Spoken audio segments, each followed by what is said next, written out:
Yoweri Kaguta and you Museveni. continue enjoying the games. Era tweyongere okubeera mu mirembe. And we have music. Everybody, when they play music, you must dance. Kakati buli muntu bateekamu oluyimba sipiika asaba wenyigiremu. And show love for President Museveni. Tulaga akajanja n'okwagala. Even if you're not dancing, just clap your hands. Bwanga tosobola kuzina waakiri kubako mu ngalo. Can we have? Sipiika asaba music. Music asaba luyimba ki sipiika. Waliwo chairman. Where is gravity? Waliwo chairman. Ensonga Yoweri. Ensonga Yoweri. Speaker gamba ensonga Yoweri. Tibuha bulwa enara mwoye.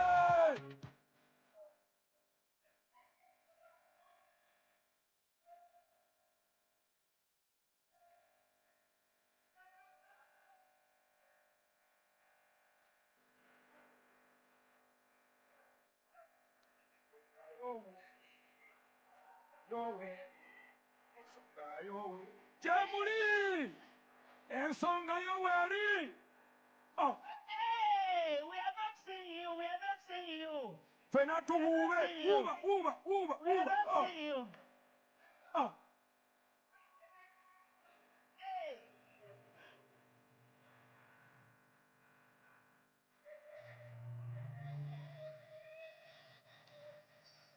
Obugalo! Fena uba!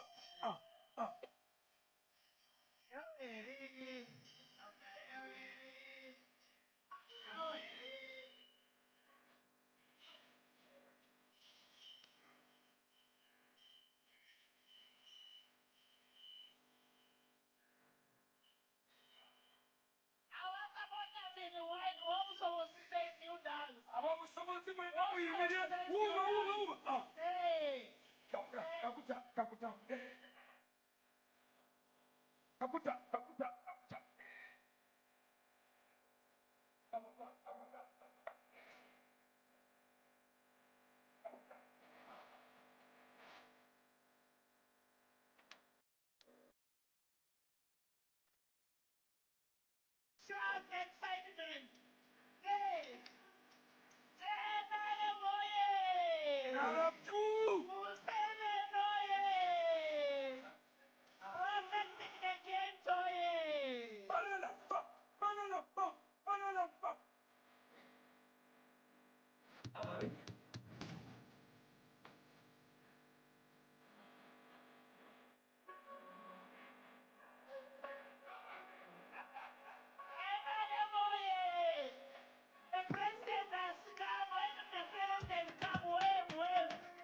President ayingira wasawa yonna. Basemane bannama President ayingira wasawa yonna. Balala pa corner dance.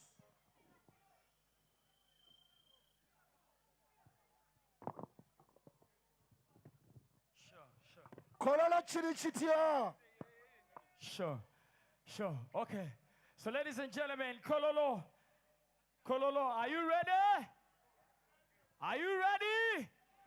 Sure. Ladies and gentlemen, the next performer on stage, yeah. He is the king of the vibrations in Uganda. Yes, sir. He is a superstar. Yes, sir. He is the BET Award winner, ladies and gentlemen. Grammy nominee.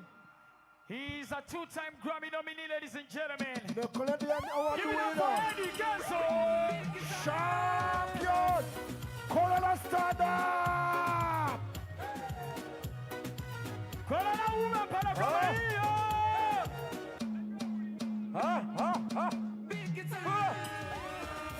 Kololo woman para Kololo. Kololo stand up. Stand up. Buka. Kololo buka. Stand up, Kololo! Champion, Superstar! Watch out! Wanika! Let that t-shirt! Wanika! Pull up! Mira, corrida, go! DJ! Whoop.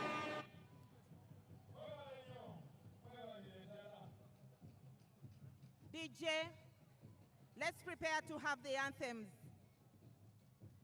Anthems.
Beloved President and Mama, allow me to request you to take your seats with due respect so that we invite the religious leaders to lead us in prayers.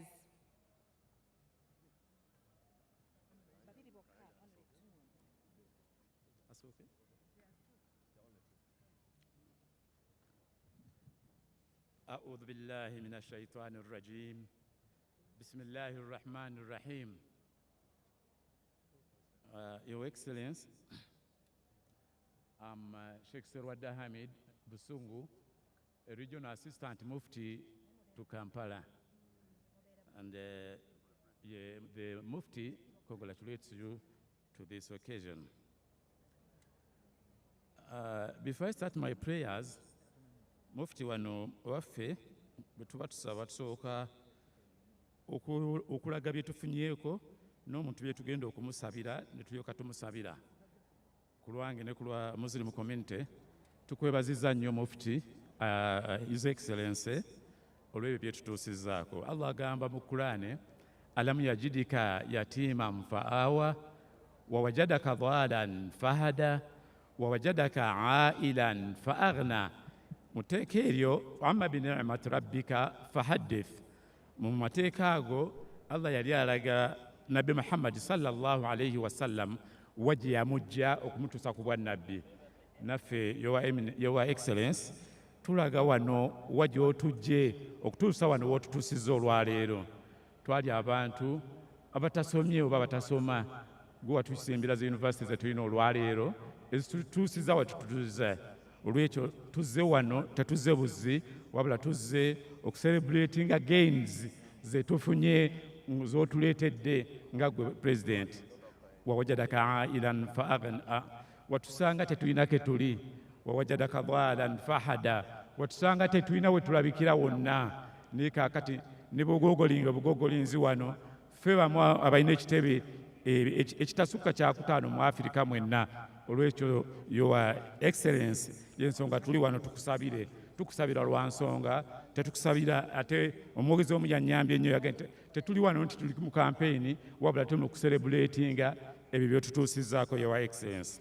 All the praise is due to Allah, Lord of the world, who entrusts leadership to those who serve with justice, responsibility, and the consciousness of Him. On this blessed day, 13th of January, we gathered here at Kololo ceremony. We come together in hope and prayer for Uganda's continuity, peace, stability, and prosperity. Oh Allah, we ask you to bless His Excellency, the President of Uganda, leader of the nationalism movement, and he addresses the nation at this final campaign day. Grant him strength, clarity of vision, and steadfast commitment as he seeks to protect and build upon the gains of peace, stability, economic growth, wealth creation, and national unity that have marked this service. Ya Allah, unite our communities in faith, peace, and patriotism. Bless our electoral process with fairness, calm, and integrity, and elevate Uganda under guidance that is just and rightness. يا الله ربنا تقبل منا إنك أنت السميع العليم وتب إلينا يا مولانا إنك أنت التواب الرحيم.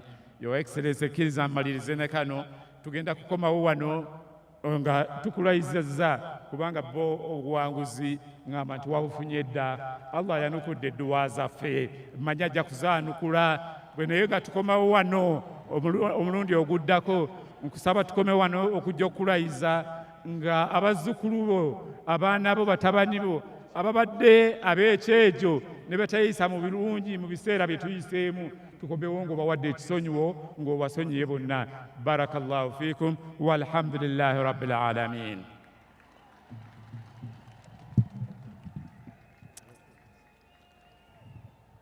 Let's humble ourselves and pray. Your Excellency and Mama, the Bible talks about in the book of Joshua, chapter 6, verse 15, that it came to pass on the seventh day that they marched around the city 7 times, and the wall came tumbling down. This is the 7th term of your presidency. The walls that have been holding Africa on this 7th term and Uganda, they will come falling down.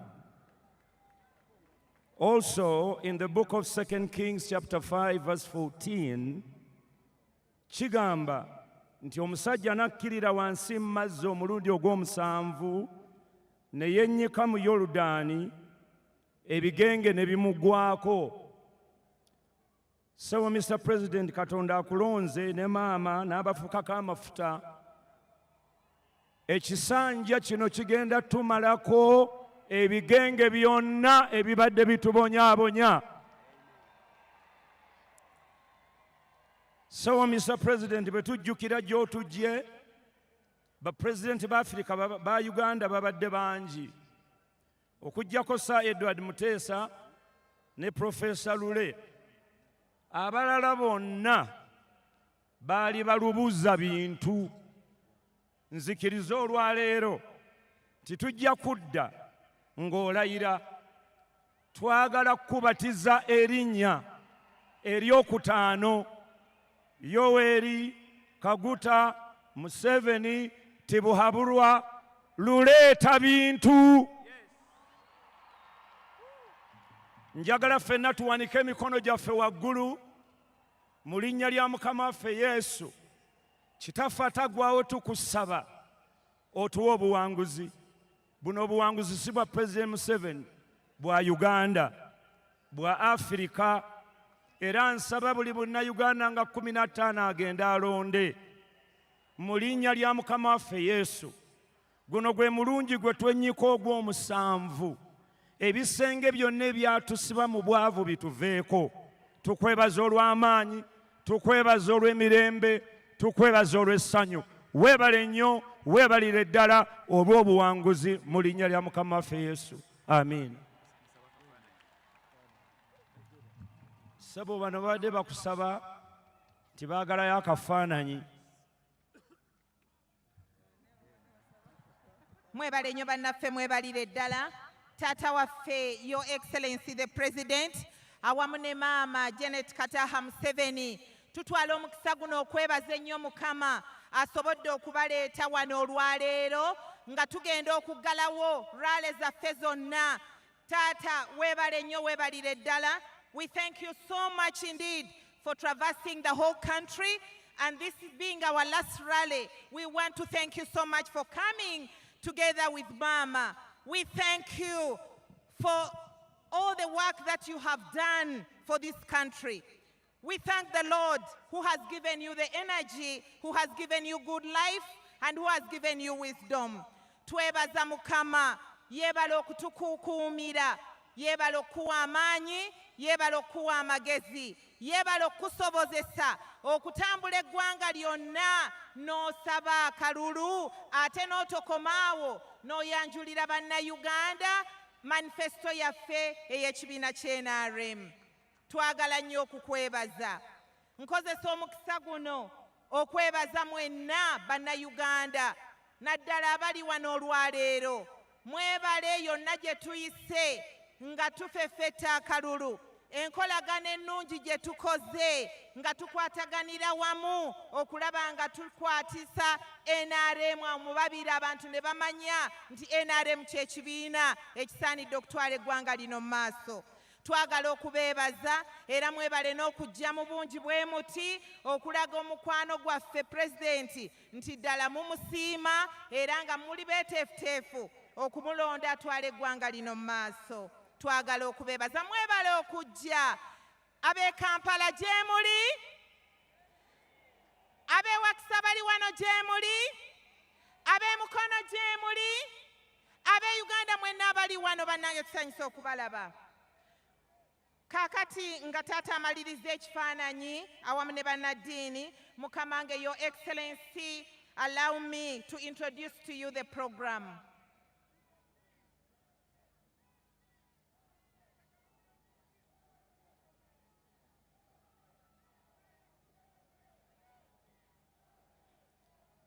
Your Excellency, we are going to have the Deputy Secretary General who is going to invite the Secretary General to welcome you. After that, we shall have the Vice Chair in charge of Kampala who will come and present a memo for Kampala. We shall also invite the Right Honorable Speaker, who is also the second National Vice Chair, to invite Alhaji Moses Chigongo, who will invite you. Program yaffe tejja kuba mpanvu, mukama wange, bwetyo bwejja okutambula, era nga tugenda kuyitayo ebifaananyi bitono nnyo. Tujja kubeera n'ebifaananyi bina byokka bye tujja okusaba n'obuwombeefu taata okkirize.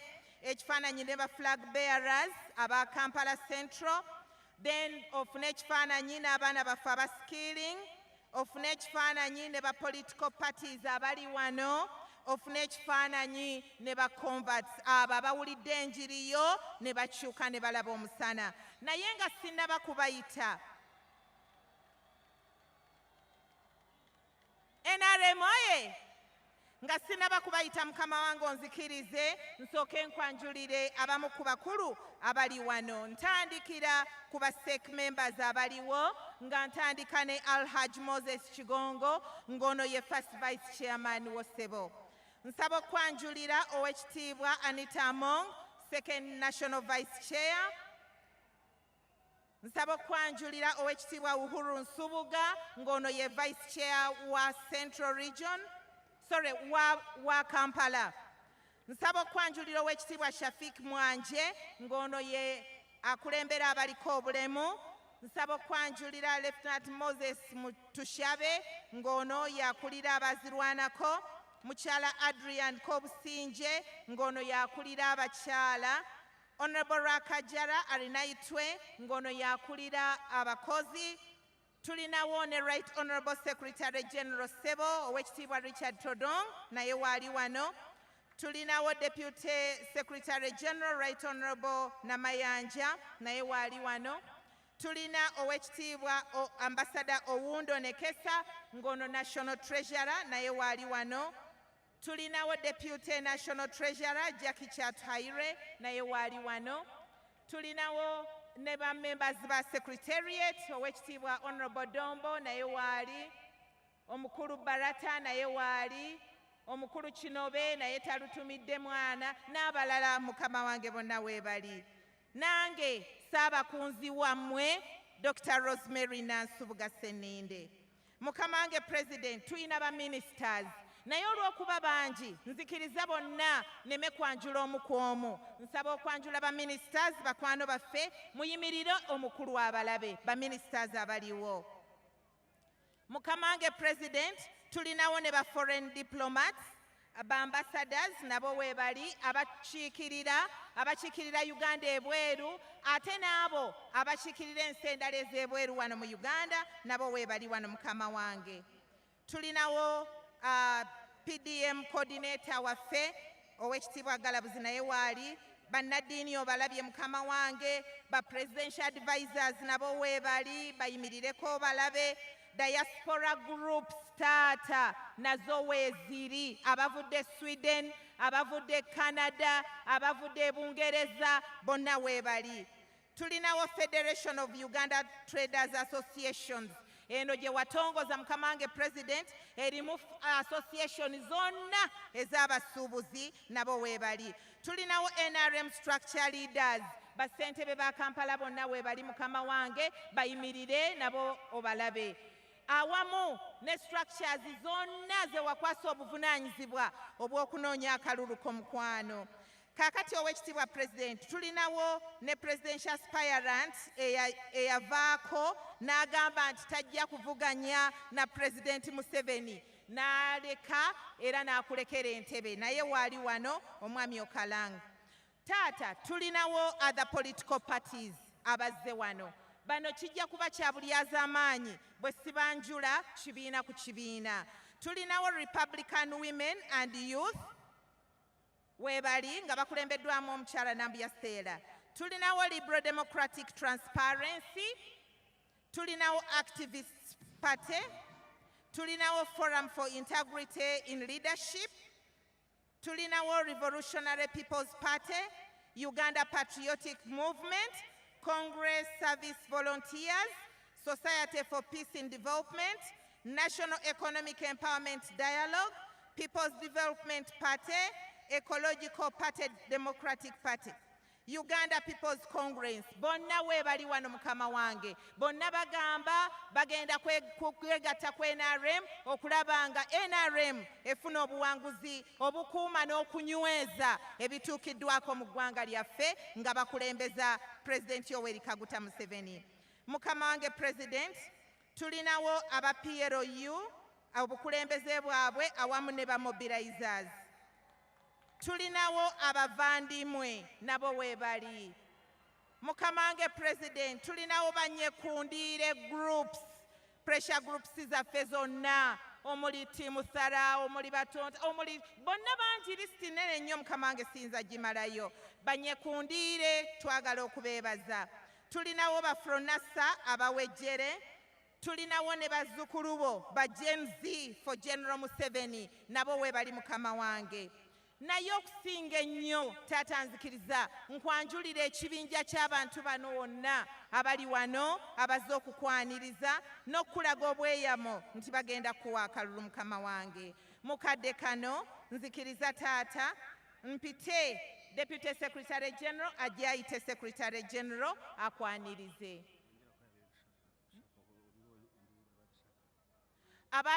Ababisaka nabo weebali banaye twagala okubeebaza okujja nga bakulembeddwamu ow'obusobozi. Mukadde waffe tusanyuse nnyo okubalaba. NRM oye! Museveni oye! Maama Janet Kataha Museveni tukwaniriza nnyo. Weebale nnyo maama, weebalire ddala byonna by'okoze okukwatirako taata okulaba nga eggwanga lituuse wano we lituuse. NRM oye! President Museveni oye! Obuwanguzi oye! Ssebo ow'ekitiibwa President w'eggwanga wamu ne maama, bamemba aba Central Executive Committee, bamemba aba National Secretariat, Cabinet Ministers, Members of Parliament, and all leaders nga bwe banjuddwa wano, okusookera ddala mukama wange twagala okwebaza ne ssekwebaza.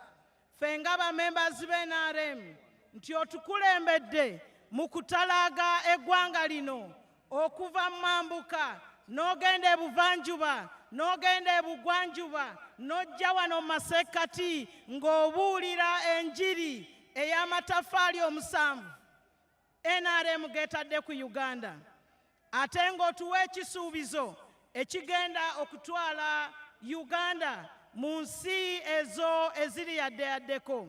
Twagala okutegeeza mukama wange nti bamemba b'NRM basanyufu nnyo naddala abatandikirwako ku byalo byaffe oba mu branches ti omulundi ogusookera ddala eyo gye wafuula task force ey'akalulu kano.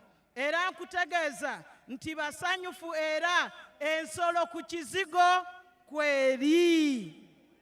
Victory is very certain because you have led us in the very, very tested and tried and tested way that will ensure stability for our country. Allow me, sir, to take this opportunity to invite the Secretary General of the National Resistance Movement, Right Honorable Richard Todwong Awan, who has led us from the National Secretariat to the branches at the local level to lead this crusade of protecting the gains. You are most welcome Right Honorable SG.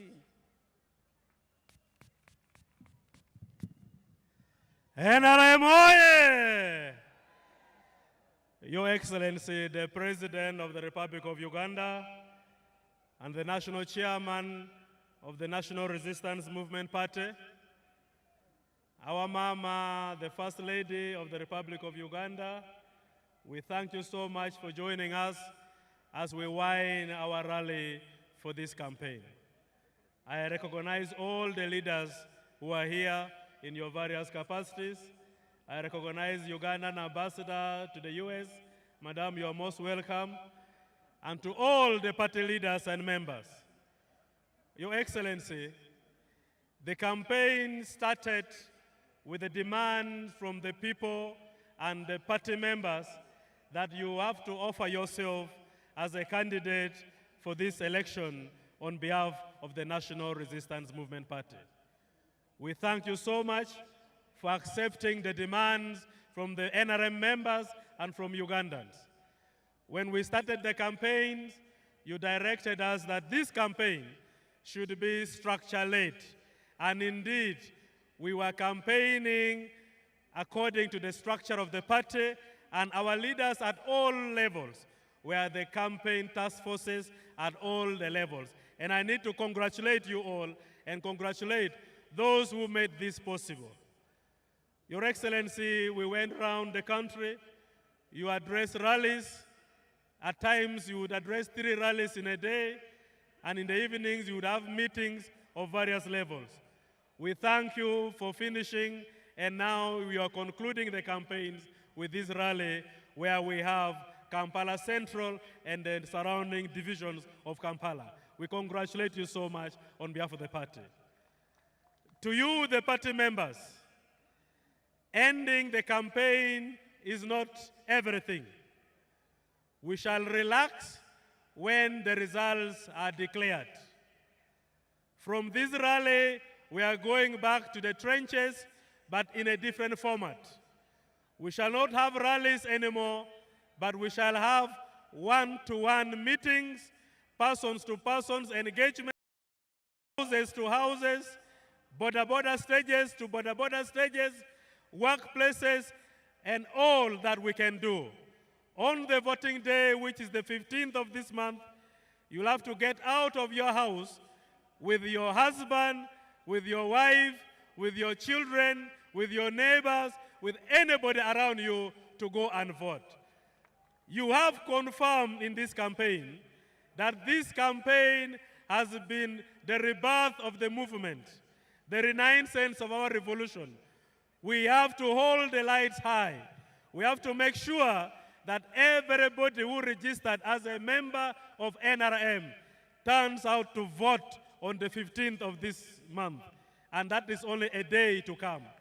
Your vote is not only for President Yoweri Kaguta Museveni, but will be a testimony to those who thought NRM was not a party to reckon with, that we are issuing a statement to those who hate us, to those who speak against us, to those who wish Uganda bad, to those who don't understand NRM, that NRM has done wonders for this country and is yet to do wonders.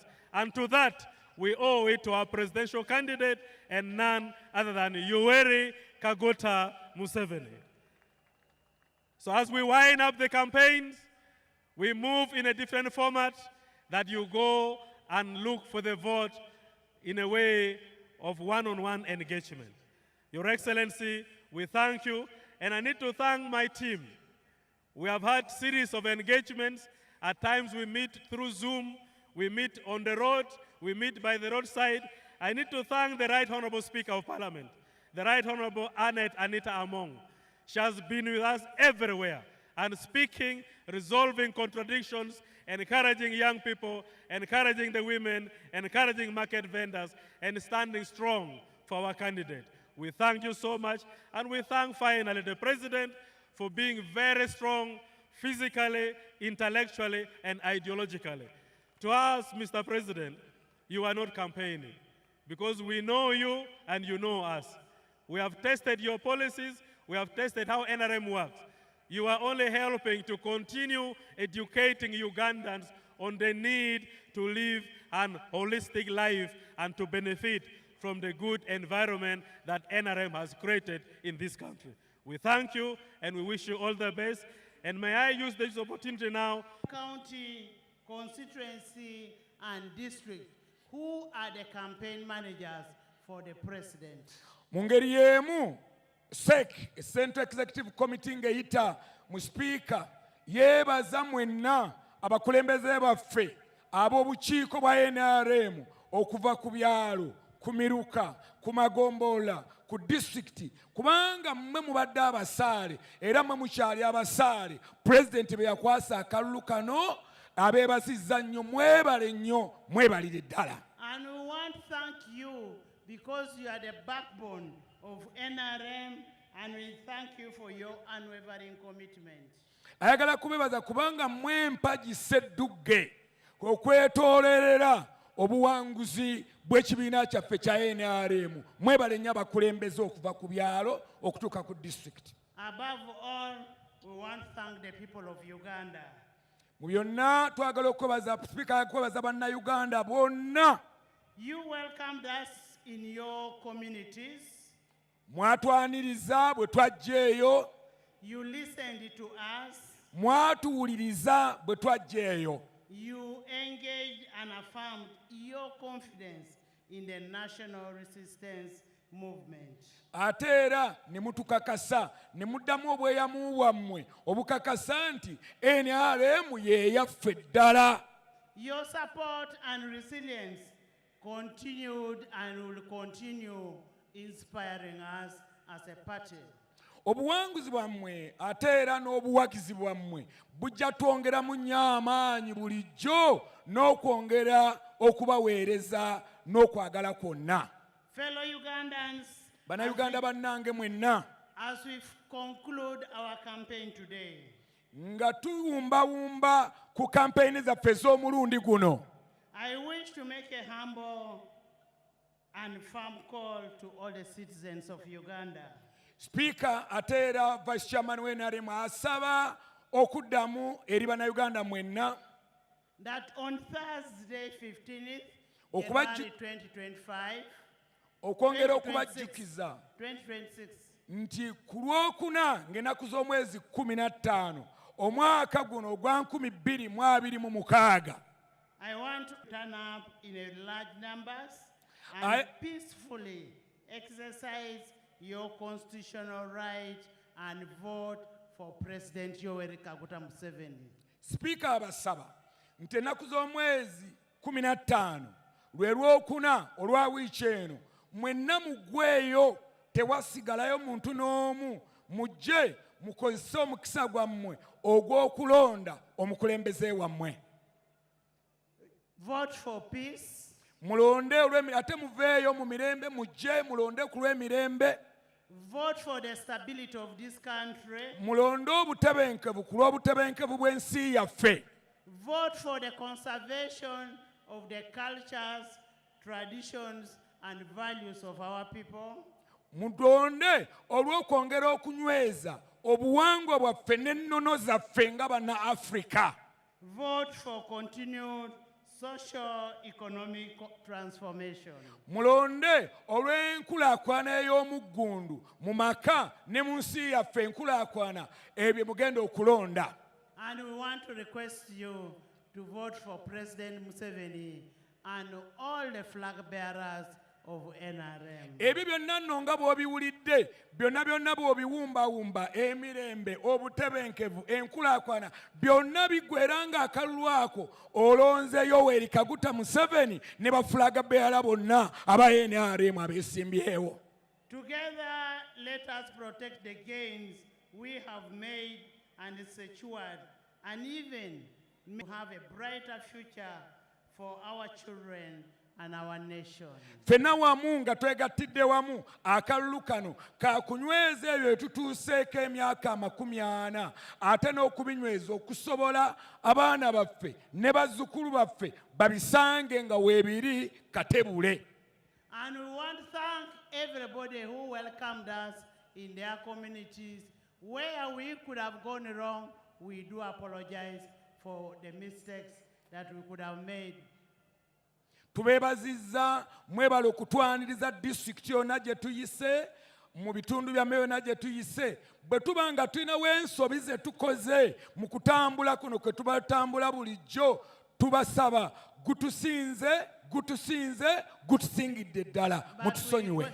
But we request you vote for our candidate. Naye tubasaba byonna bibaddewo mutusonyiwe mulonde kandidate waffe General Yoweri Kaguta Museveni ne ba flag bearers. May the good Lord bless our candidate. Katonda oyo w'ekisa ffenna nga tuwanise emikono tumwebaze era Katonda oyo akuume General Kaguta Museveni. May God bless all of you. Katonda abawe omukisa mwenna. May God bless NRM. Era Katonda awe ekibiina gaggadde ekye-NRM omukisa. And may the good Lord bless Uganda as a country. Era Katonda awe omukisa ensi yaffe Uganda yonna okutwalira awamu. And I say all this for God and my country. Ebyo byonna byogedde ku lwa Katonda n'ensi y'obugalo bwa sipiika wa Parliament. Weebale nnyo nnyabo. I want to take this opportunity Mu kiseera kino ayagala okukozesa omukisa to guno invite the first national vice chairperson, okuyita omumyuka asooka owa ssentebe wa NRM Alhaji Chigongo, to invite the president. Owekitiibwa Alhaji Moses Kigongo ajje. NRM oye! NRM juu! President Museveni oye! Oye! NRM oye! NRM juu! Alhaji Moses Kigongo basebo ne bannyabo obugalo bwa Alhaji Moses Kigongo buluwa. Katumwanirize sebo Alhaji Moses Kigongo. Your Excellency,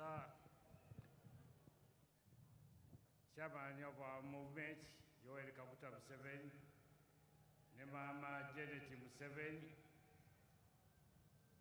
kasina kuyita nkusaba onzikirize nkwebaze nga bannaabwe bonna bwe bakwebazizza olw'okukola campaigns obulungi n'obeera nga otuuse ne kweno esiibula mu campaigns.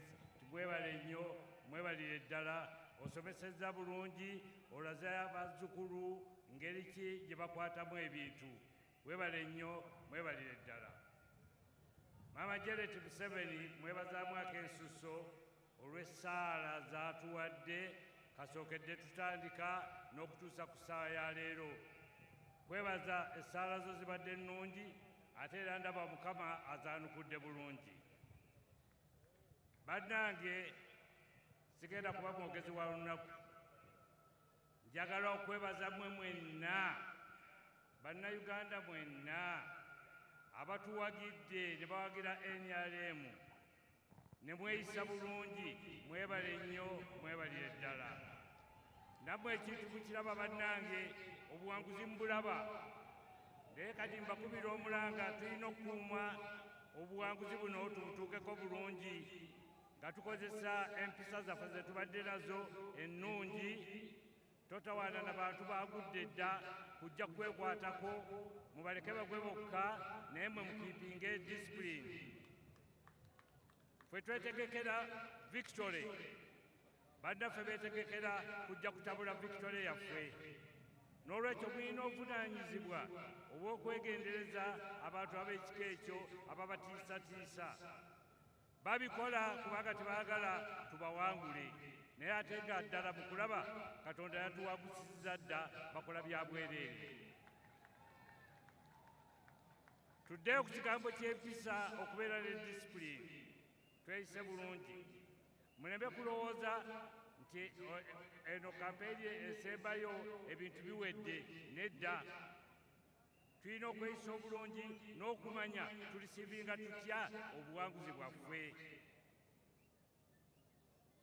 Abantu abapulaninga mu ngeri gye bapulaningamu ey'okudisturbinga elections bali ku byabwe, naye ffe tubeegendereze tuleme kufuna buzibu bwa bwereere. Omulonzi omulimu ogwo gumanyiddwa, gukole. Mugende muggyeyo abantu mu byalo, mubaleete balonde. Wano wenkuira omulanga ba boda butuyambe musombe abantu balonde bbaasi. Tewakyaliwo okubuuza tulonda ki, loda bbaasi. Amanja g'abantu mugeerabire mulonde bbaasi. Buli wosanga bbaasi tiikinga yero, tiikinga tugende mangu, tuleme kubala biseera. Ate tusigale nga twagalana. Mukifunye bulungi bannange, saagala kubamalira biseera kubanga abantu bwenna abali wano mmanyi mulindiridde chairman waffe ajje ayogere gye muli. Kankozesa akakisa kano chairman Ssebo nkuyite ojje oyogere gye bali.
Kale mwebale abantu okutuula mutuule.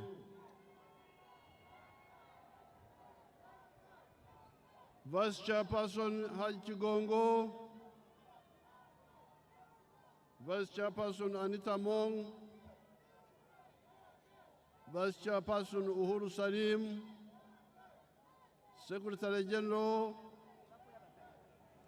abakulembeze abalala bonna, namwe bana Uganda bazze wano, bana movement abazze wano, balamusiza mwenna.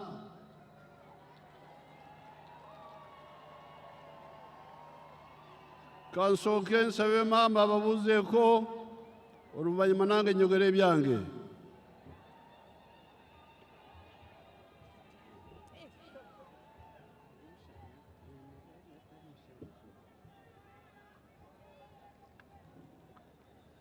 Good afternoon, Uganda. Mbalamusizza banna-Uganda mwenna. Happy New Year. Mukuliko omwaka. I want to thank God. Njagala okwebaza Mukama Katonda. God has been faithful with us. Mukama abadde mwesigwa gye tuli. He has walked with us on this journey around Uganda. Atambudde naffe mu lugendo luno okwetooloola Uganda yonna. We must all thank him. Tuyina okumwebaza ffenna. And congratulations to you all mbayozaayoza mwenna for finishing our campaign across the country in peace and harmony. olw'okumaliriza kampeyini zaffe mu bulungi mu mirembe. I want to thank the families of Uganda, Njagala okwebaza famire za Uganda zonna, the women of Uganda, abakyala ba Uganda mwenna, the men, abaami bassebo, the religious leaders, bannaddiini baffe ab'emikwano, the youth. abavubuka baffe. Thank you all. Mwebale nnyo mikwano, mwebalire ddala. I must thank the religious leaders for praying for us and praying for Uganda in a special way. Mu ngeri ey'enjawulo njagala okwebaza bannaddiini baffe bambi abafubye okusabira eggwanga lyaffe. But I must also thank all the people of Uganda Era njagala okwongera okwebaza abantu mwenna banna-Uganda for refusing to forget where God has brought us from, olw'okugaana okwerabira Mukama Katonda gy'atujje. where God is taking us from here. Era Mukama w'atujje okuva kati gy'atutwala. I have said many times Njogedde emirundi mingi that I believe God wants to make Uganda the blessing era tukkiriza nti Mukama eggwanga lyaffe alyagaliza emikisa and a hope for Africa. era n'essuubi eddungi eri Afirika. Therefore, ours is to go out and vote. N'olwekyo ffe kitukakatako tufulume tugende tunoonye akalulu tulonde akalulu Because we have a responsibility. kubanga tulina obuvunaanyizibwa. I have said that our vote is Ngambye bulijjo nti akalulu ko our brick that we put on the building of Uganda. ly'ettofaali ly'ogatta ku nnyumba ya Uganda. So if you don't vote, N'olwekyo remember, bw'otogenda kulonda you have not played your role. ojja kuba tozannye ekitundu kyo eky'okuzimba Uganda. Therefore, I remind everybody listening to me N'olw'ensonga eyo njagala okujjukiza mwenna bannayuganda that you must vote for this president and vote for all NRM flag bearers. mbajjukiza mwenna mikwano nti muveeyo mugende mulonde pulezidenti Yoweri Kaguta Museveni n'abantu baffe abakutte fulaga z'NRM. And we let God be God. Era tuleke Mukama akole ebye abeere Mukama. NRM oye! Oye! Museveni oye! Oye! Uganda oye! Oye! God bless you all. Mukama abakuume era abakuumire ddala mwenna.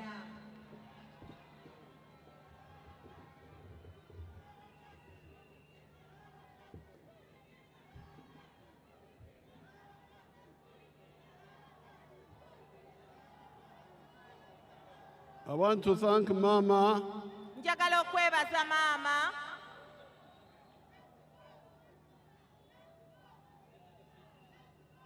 and all of you for coming in such big numbers. nammwe mwenna olw'okujja mu bungi bwe muti.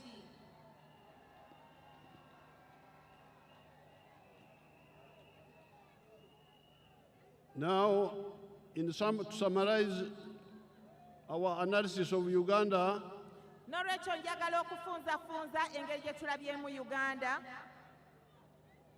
Uganda now is 17 times richer Uganda than kaakati egaggawadde emirundi 17 okuva we yali as a country ng'eggwanga from where it was in 1986. okuva we yali mu 1986. In 1986, the size of the economy was 3.9 billion. Okuva mu 1986 ebyenfuna bya Uganda byali obuwumbi 3.9. By June this year, Naye mu Juuni y'omwaka guno the economy of Uganda will be $68.4 billion. ebyenfuna byaffe bigenze mu bitundu 68 n'obutundu 8 N'obutundu buna. n'obutundu 4. If you use the exchange rate method, bwe tuba nga tutunuulidde bwe tuba tukozeseza enkyusa ya ssente enkyusa y'essente zaffe n'eddola. Put it in better Uganda. bwe tuba nga tugeraageranyizza ku nkyusa ya ssente eya ddoola nga tupima ensimbi ezaffe eza Uganda. But if we use the purchasing power, how much our money can buy, naye bwe tuba nga tugeraageranyizza ku byobu ebbeeyi y'ebintu, ebbeeyi y'ebintu economy is 194.2 billion.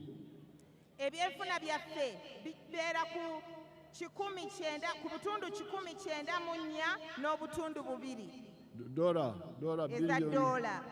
billion 194 n'obutundu 2.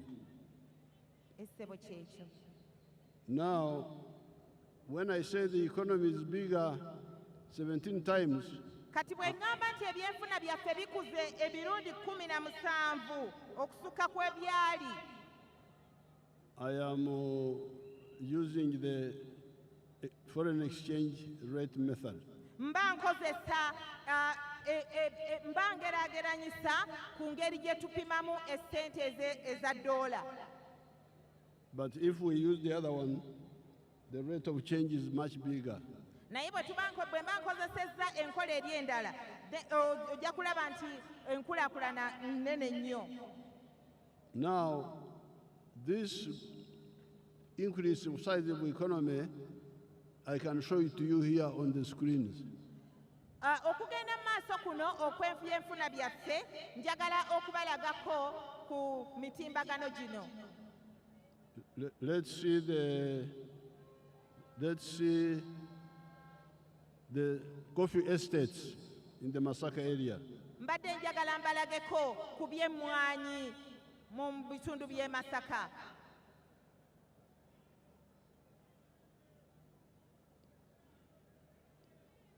Those are coffee shambas. Ezo nnimiro ez'emmwanyi. Let me show you the sugar cane. Ate kambalageko ne ku by'ebikajjo.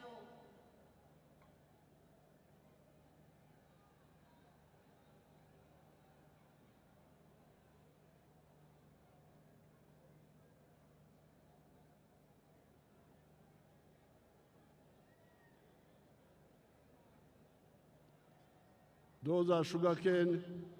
Show the estates. Ezo nnimiro za bikajjo naye kababalageko ne ku z'esiteeti.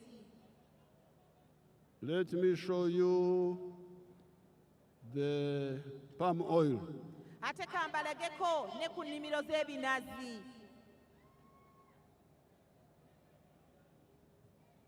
Those are palm oils. Ezo bannange ze mulaba masamba ga binazi. Let me show you the cattle farms in the cattle Ate corridor. kambalageko ne ku by'ente mu bannaffe abalunzi.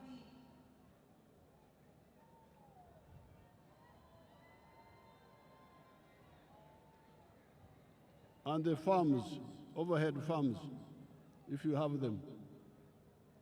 Amarundro, Oba Mugarina.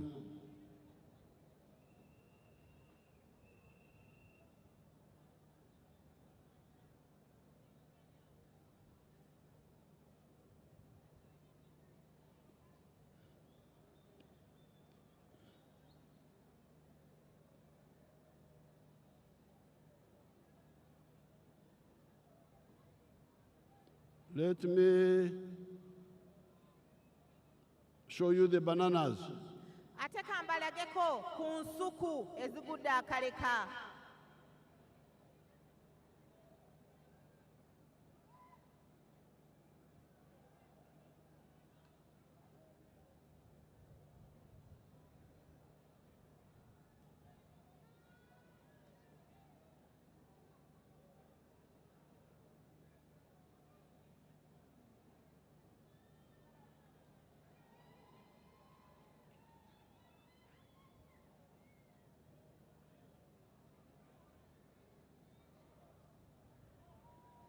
Let's see the cocoa in Bundubujo, if you have it.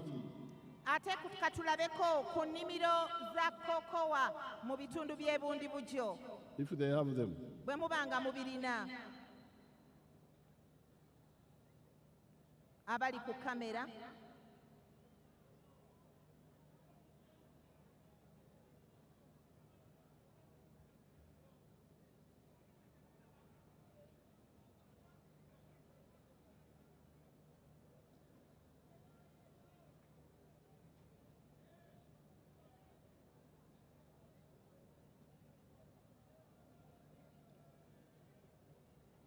Now, all those are part of the commercial agriculture.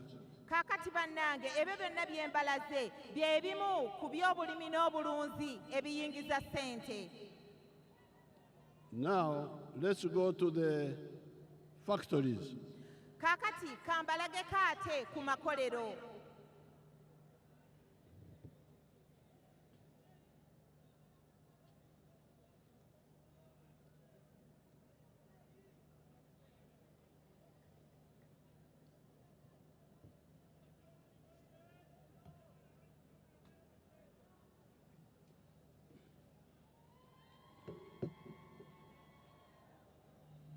Those are factories in the Mbale area.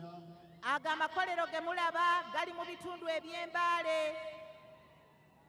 Let's see the other estates, the other industrial parks. Katulabeko ne ku makolero amalala.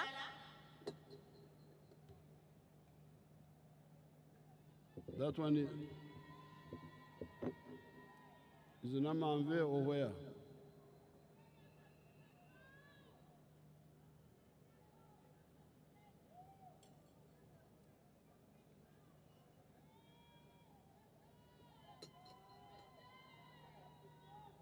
Show us the other estates.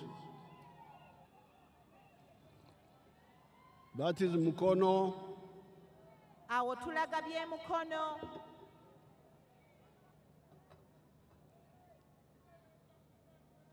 Let's go to Kapeka. Katulabeko ebiri e Kapeeka. Amakolero ag'e Kapeeka.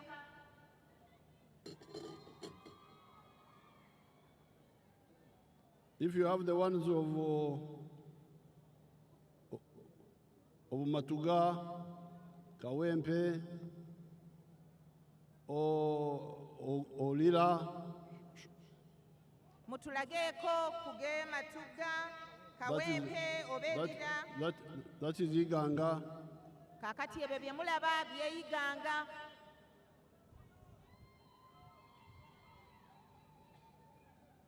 Matuga, Lira, if you have them. Ebye Matuga ne Lira mu bitulageeko bwe mubanga mubirina.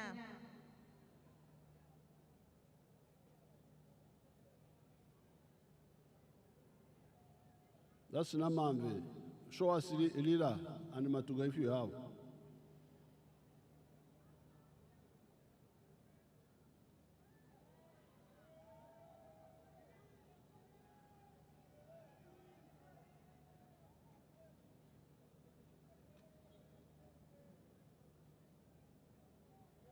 Now, those are factories. Ebyo bye mulabye bannange ago makolero. But we also have workshops.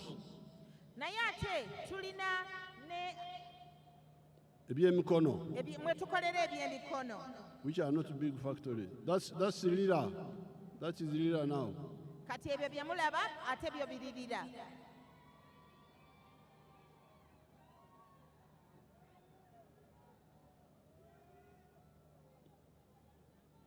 Let's see the workshops. Katulabeko ate mwe tukolera eby'emikono.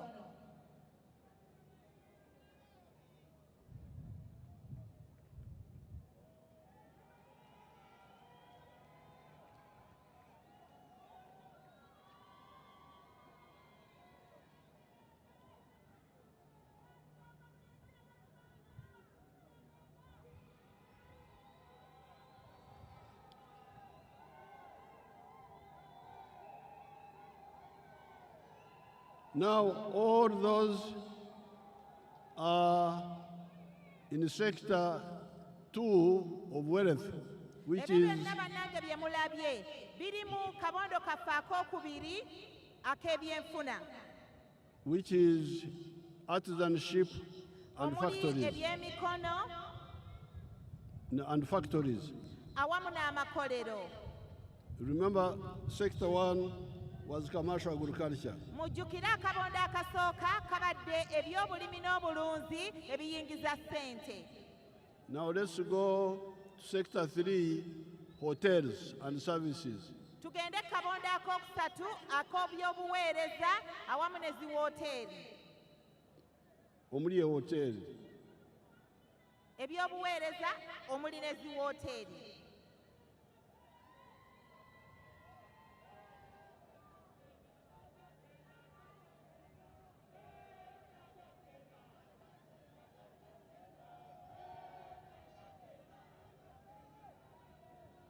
Those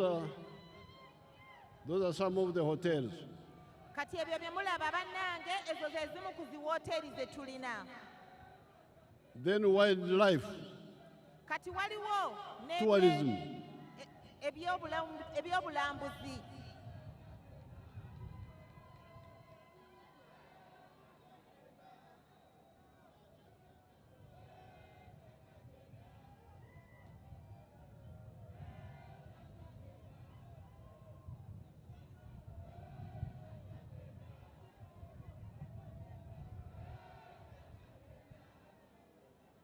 Those are the mountain gorillas.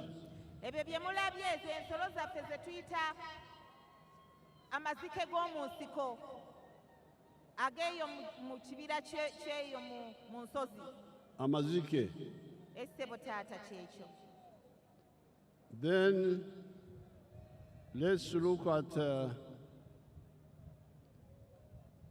the ICT, if they have some examples. Kati ate tugendeko ne mu byakalimagezi bwe tubanga ddala nga mubirina nabyo tubirage. Which is sector 4. Ate ng'ekyo kigwa mu kabonde akookuna.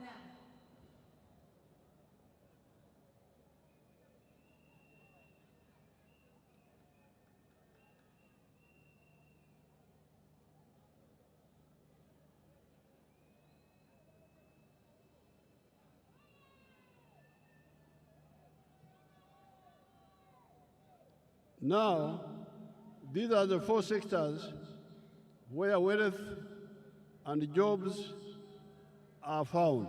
Kaakati obwo bwe bubondo obuna omusobola okuva ensimbi obugagga awamu n'ebyemirimu. 4 of them. Era nga buli buna. And this is what I'm telling you, that the size of all these has grown by 17 times since 1986. Era nga njagala obbakakasa bannayuganda bannange nti ebyenfuna byaffe bikuze olwa bino byembalaze obutundu 17 okuva mu 1986. Now, what I've shown you are for the Bagaga, the rich people mainly. Kaakati ebyo byembalazeeko bye by'abantu baffe abafunyeemu nnyo oba abagagga. But we are aware of our Mfunampora. Naye ate mumanyi tulinayo ne bannaffe bamufunampola. And this is where PDM was targeting. Era nga bano enteekateeka yaffe eya PDM be yali eruubirira okukwata ku mukono. Emyoga. Enteekateeka yaffe ey'emyoga. Operation Wealth Creation. Enteekateeka yaffe eya Operation Wealth Creation. The money we gave to the Menvu sellers in Kampala. The money we gave to the Menvu sellers. Esente ze twawa bannaffe abatunda amenvu mu Kampala. The mechanics. Ze twawa bamakanika. The borders. Bannaffe abavuga boda. The ghetto. Abaana baffe abali mu ghetto. The money we are introducing for university leavers. Ate ne ssente ze tugezaako okubanjulira bannayuganda ezigenda okukwata ku baana baffe abava mu university. The money for the leaders in the parish. Ate essente nazo ze twagenda okubanjulira ezigenda okuyamba ku bakulembeze mu miruka eyo. And the money for the religious leaders in their dioceses. Ate ne ssente ze tugenda era okuleeta ezigenda okuyamba ku bannaddiini eyo mu bitongole byabwe oba ze twandiyise parishes zaabwe. Or the Muslim districts. Mu districts ez'enjawulo. Or the Muslim districts. Ne bannaffe abayisiraamu. The money for the cultural leaders. Ate tujja kusaawo n'ensawo ey'abannaffe ab'ebyobuwangwa. That is all for the people who don't have their own savings or can't borrow from the banks. kakati ng'ebyo byakuyamba ku bannaffe abatasobola kubeera na ssente zisobola kubayamba kutambula kiwanvu naye ate nga tebalina na busobozi bwewola mu banka. Now, this program has already succeeded in some areas. Era njagala okubategeeza bannayuganda bannange nti ssente zino oba puroguramu zino ziyina gye zisobodde okutuuka ku buwanguzi. Yesterday I was in Kasese, olunaku lwajjo nabadde mu disitulikiti y'e Kasese in Busongola North, mu kitundu ekya Busongola North, and people were saying PDM is a silver bullet. era nga bagamba nti PDM liringa ssasi ery'akabenje eribajje mu bwavu. They were very happy with it. Era nga basanyufu bayitirivu. In other areas there are some problems, but they will be sorted out. Nzikiriza nti mu bitundu ebimu wayinza okuba wabaddewo obuzibu wano na wali, naye njagala bagumya n'obbakakasa nti ebyo byonna tujja bikwatako era tujja biggusa. But here I can show you people who are very happy. Like I will show you two people, Apio of Lira and Rashida of Butambara, just two. Munzikirize kati wano kambalageko abantu babiri, ow'Erira ne Rashida ow'e Butambala.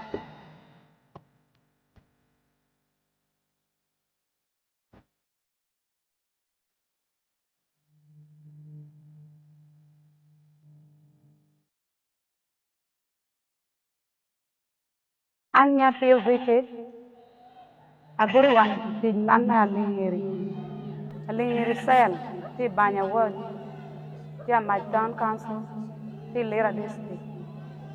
Her name is Abio Vicky, a resident of Aling Risel, Banya Ward, Amach Town Council in Lira district. Agamu tiene me PDM, yari ariapirwa adek. She got the money from PDM in 2020. Apio borrowed 1 million shillings of PDM. Apio yo gwe mulaba bannange yeewola akakadde kamu aka PDM. She did not have land, Yali talina ttaka. so she had to hire land. Yali yawalirizibwa okupangisa ettaka And plant maize there. era ku ttaka ly'apangisa n'asimbako kasooli. Then when the kasooli was harvested, he sold. Era bwe yakungula kasooli n'amutunda, He went on with the farming n'agenda mu maaso n'ebyobulunzi bwe ebyobulunzi bwe n'obulimi. But using hired land. Ng'akozesa ettaka lye yapangisa. But she also bought sheep. Naye oluvannyuma n'agulayo n'endiga. Now recently I was there for the campaign. Mu nnaku ezitali ly'ezeewala naliyo nga ŋŋenza okukola kampeyini yange. The other day, a few days ago. Ennaku ntono emabega. And she told me she had now 66 sheep.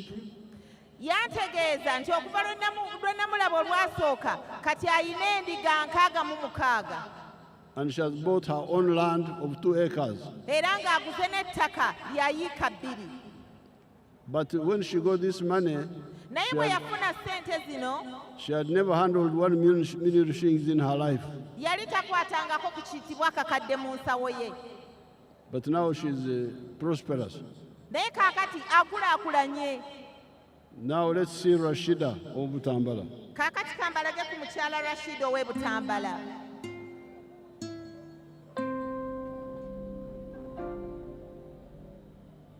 Amanya gange yenze Namubiro Rashida, omutuuze w'ekyalo Kasaka, district Butambala, Gombe Town Council. Nze omu ku baasookera ddala okuganyulwa mu ssente za PDM mu sako yaffe baali bagiyita Kasaka Enterprise Group Gotire yalingi. Kaakati ssente nazifuna ku simu, message yajja nga nfunye 1 million. Kaakati neesanyuka nnyo ne ŋŋamba yiri ddala bino ne nkubira ku chairman wa PDM. Chairman n'aŋŋamba bya ddala muzeeyi abawadde ssente. Ne nziruka ku Centenary Bank nenzijjako nenfuna emitwalo 9,914 kakati nenkomawo ewaka nensooka nenkola research weewali embuzi ennungi ne bandagirirayo ekyalo bakiyita Mabanda kiri mu Kibibi Town Council neŋŋenda nengula embuzi 3 nazigula emitwalo 25 emitwalo 75 nengulako n'ennume ennume yali ntoototo kuba nalaba nga nja kugyetaaga mu maaso eyo ennume nenjigula emitwalo 15 nensigazaawo emitwalo 9,114 nensooka nenkubako ekiyumba ekiri temporary kakati omala okikubako ekiri temporary nembeera n'embuzi nezirunda Katonda n'ayamba embuzi ne zazaala abaana 2 kakati ozazaala abaana 2 nempeza embuzi 10 kati olw'okuba nti embuzi zaali ziyazenga nina obwetaavu bw'ekiyumba nentuulako embuzi 2 nga zitunda emitwalo 4 nenzimbako ekiyumba kino kyemulaba mwe zibeera kati kakati zino era nga bwe muziraba zino zonna embuzi 3 ziri mawako kati nsuubira ate ofuntulizinga ennamba esinga ate ku zino kakati mu mbuzi muno njiryamu maniwa n'atuyambako nze n'omwami So Rashida, from the PDM, she bought goats. Kati Rashida bwe yafuna sente za PDM ye n'agula embuzi. The embuzi are now multiplying. Kati embuzi ze zigenda zeekubisaamu zizaala. And she's getting manure for the coffee. Era nga mu mbuzi ate afunamu ebigimusa by'ateeka mu mwanyi. So we have got answers for both the rich who have got their own savings. Kakati tulina okuddibwamu eri bannaffe abafuna abagagga abatereka ate n'abaavu. Tulina amakubo. Tulina amakubo ag'enjawulo agayambye kuba mufuna bulungi ate ne bamufuna mpola. The ones who are rich, some of them have their own savings. Abagagga basobola okweterekera sente zaabwe. They can also be in partnership with foreigners who have got savings. Ate nga basobola n'okukwanaganya n'abagagga abeebeeru ne basobola okugatta mu ebyo era ne bafuna okwongera mu byazze batereka. Or the outsiders can come and invest here with their own money. Oba oluusi abava ebweru basobola okujja ate ne bakulaakulanya wano. Or our people can borrow from UDB, where they borrow with low interest. Oba oluusi abantu baffe basobola okwewola mu Uganda Development Bank ne basobola ku ssente ezirina amagoba amatono. UDB. Mu UDB. So those are 4 ways. Egyo bannange gy'emitendera ena oba obubondo obuna mwe tuyita okukola obugagga aba amakubo. Number 1, your own savings. Ekkubo erisooka osobola okukozesa ssente gwe ze weeterekedde. Number 2, you borrow from the bank. Ekkubo eryokubiri osobola okwewola mu banka. With low interest, the UDB. Osobola okwewola mu banka naddala eya UDB ey'amagoba amatono. Eya gavumenti. Eya gavumenti ey'amagoba amatono. Number 3, you can be in partnership with outsiders. Ekyokusatu osobola okukwatagana n'abo abava ebweru abalina ensimbi zaabwe n'osobola okukulaakulana. And you provide land, your own contribution. Gwe n'obawa ettaka nga kyowaddeyo. Number 4, the outsiders can come and invest on their own here. We don't put them any conditionalities. Ekyokuna be bannaffe bamusiga nsimbi abava ebweru ne bajja ne bakulaakulanya wano ne bateekawo ebyabwe ne bakulaakulanya eggwanga. Number 5 are these methods of either grants to our people or low interest revolving funds. Ekyokutaano nga tuyita mu ssente ze tubawa okubakwasizaako ez'obwereere oba ensimbi ezibaweebwa ezisobola okuvaako ze musobola okuzaazisa amagoba. Zibeetoololamu. Ze tuyita ezo ezireetoolamu ze tuyita revolving fund. So there is a way for everybody to get out of poverty. N'olwekyo bannange tuteddewo emitendera egiwera buli muntu yenna gy'asobola okuva mu bwavu. Now, because of all this, N'olwekyo olwa bino byonna in its weaknesses here and there, ng'oggyeeko obuzibuzibu wano na wali, Uganda is the 5th fastest growing country in the whole world. Uganda y'ensi ey'okutaano mu kukula mu nsi yonna. Kati ayagala kwetuga yetuge banange. Taata akikkaatiriza ayagala okwetuga yeetugire ku munyaanya. Nyimirire wano ne mbagamba nti omusipiidi y'enkulaakulanya wadde wakyalimu ebizibu wano na wali, ensi emu Uganda ye namba y'okutaano mu nsi yonna. Mu nsi yonna. Tonteeka wano mu Afirika wokka. Ensi yonna. Omusipiidi y'enkulaakulana. Kati ayagala kwetuga yeetuge.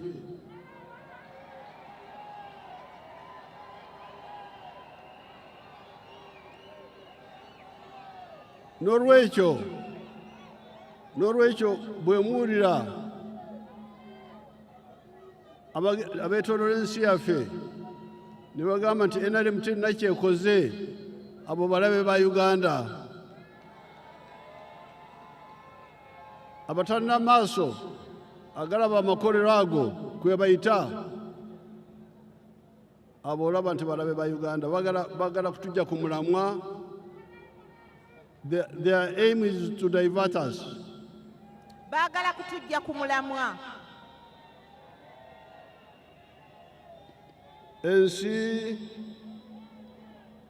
ate kirabika Uganda eyinza kuba ye number 1 mu nsi zonna. Kirabika.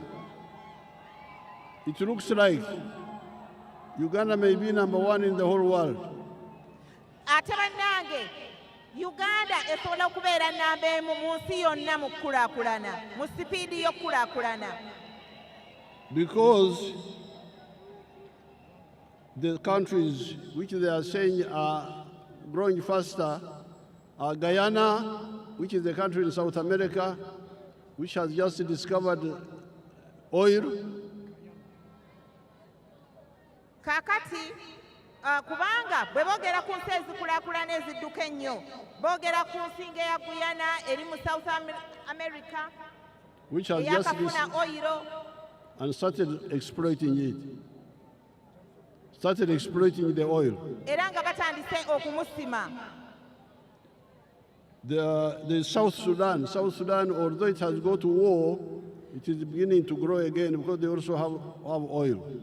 Kakati tuyina ensi ya South Sudan nayo nankubadde eyina ebizibu by'entalo nayo olaba nti nayo efuba okulaba ng'ekulaakulana olw'amafuta g'erina. Then there is Guinea of West Africa, which has got minerals. Tulina ensi ya Guinea mu bitundu eby'obuvanjuba era ng'eyo balina eby'omu ttaka, eby'obugagga by'omu ttaka, which they started exploiting. era nabyo batandika okubisima. Then the Sudan Khartoum, which has got, although it has got to war, but the parts which don't have war are growing fast because they also have oil and gold. Kati tumanyi tulinayo ne Sudan ey'amambuka, nankubadde nabo balina entalo naye era nabo bakula kubanga balina amafuta. Now Uganda is the one number 5 growing at 7.6% before we exploit our oil. Kakati mwe mugeraageranye ensi yaffe eya Uganda ekuze yeri namba 5 mu kukula ku sipiidi ku butundu 7 n'akatundu 6 naye ate nga jjukira nankubadde tukula ku sipiidi eyo kyokka tetunnatandika kusima amafuta gaffe. When we start pumping out our oil, which is about, let me show you the oil. Bwe tunaatandika okusima amafuta gaffe nno kakati kansooka embalageko. Bye mulaga ku lutimbi awo. Amafuta ageego ge babalaga ku lutimbe. we are going to grow at a much faster rate. ate kati tujja kwongera okukulira ku sipiidi ey'ekizungirizi. So therefore, N'olw'ensonga eyo you should reject mbasaba mugaanire ddala the campaign of the enemies kampeyini y'abalabe baffe era abalabe b'eggwanga who want to divert us abaagala okutujja ku mulamwa and confuse the world. era nga baagala n'okutabulatabula ensi. So, among the achievements, N'olwekyo bannange mu ebyo bye tusobodde okufuna oba okutuukako, because I've told you about wealth, nabadde mbabuulidde era nnyongera okubabuulira ku ky'obugagga. but you cannot have wealth Naye tetusobola kubeera oba kufuna bugagga without infrastructure. Without infrastructure. nga tetuyina enguudo. Katika Chobarage enguudo, let's show you some of the infrastructure. Kati bannange munzikirize ate mbalageko ne ku nguudo ze tulina enkulaakulana eyo gye tutuuseeko.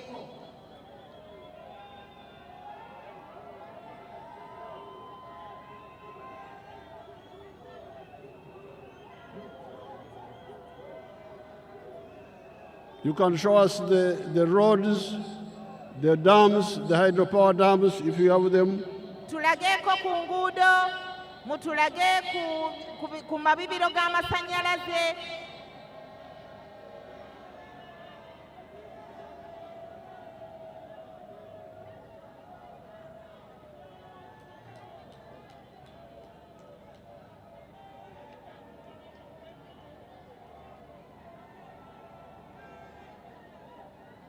The dams, show us the dams.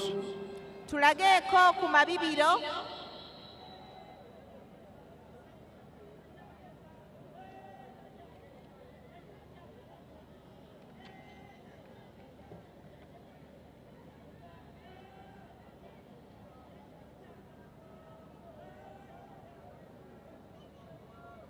The dams, if you have,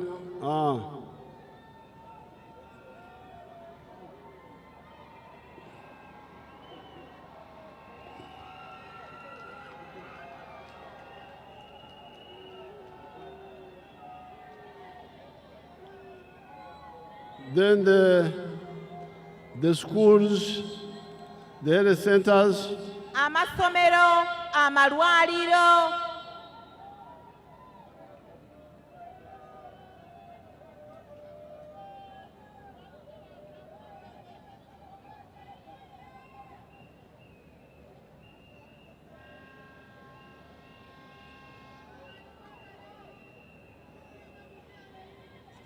Now, therefore, N'olw'ensonga eyo, when you look at Uganda from the side of wealth, bw'otunuulira Uganda ng'okitunuulidde mu luuyi olw'ebyobugagga, from the side of the different sectors, ate n'otunuulira n'ebyenfuna eby'enjawulo, obubondo, obubondo obw'enjawulo, then you come to jobs created, kati ate n'ojja ku mirimu egitondeddwawo, then you come to infrastructure, n'ojja ku by'enguudo, then you come to peace. n'ojja ku mirembe. There is no way you cannot recognize the contribution of the NRM. Tetuyinza kunyooma NRM nti yetutuusizza ku bino byonna. Now, in the manifesto, Kaakati manifesto yaffe we are talking about point number 6, etafari number mukaaga, twogera ku kabonda ak'omukaaga which is for markets. akoogera ku ak'ebyobutale. The internal market of Uganda is not enough. Akatale kaffe kano akaawano mu Uganda tekamala. So all of you NRM supporters, you must be aware that we must have Moyogwa Uganda, but also have Moyogwa Africa. Kaakati kyenva mbakubiriza bannayuganda bannange nti olw'okuba akatale kaffe wano tekamala tulina okubeera n'omwoyo ogwa Uganda yaffe naye ate ne ebitundu ebitulinaanye. I don't know whether these people have got stocks of the products we have, which we need to sell. Sugar, milk, what? If they have, they can show us. Kaakati mbadde nsaba bannaffe bano batulageko ku ebyo ebintu ebimu bye tukolera bye tutunda, gamba ng'ebyamata, ebiva mu by'obulimi, sukaali. That is sugar now. Kaakati oyo gwe mulaba sukaali. The sugar we are producing is 700,000 tons. Show us the pictures, don't take them away. Ali mu ttani nga emitwalo 7. But the internal market is only 300,000. Naye akatale kaffe ak'omu ggwanga kali mitwalo 3. So we need the regional market. N'olwekyo tuba twetaaga akatale k'abalirwana. The milk you are seeing there. Amata ago ge mulaba awo kati. In the past, we used to buy long life milk from Kenya, Edda twagulanga amata okuva e Kenya. which they would say amata agatafa. Edda ge mwayitanga amata agatafa. Now all that milk is being made here. Naye kaakati ago gonna amata tugakolera wano mu Uganda.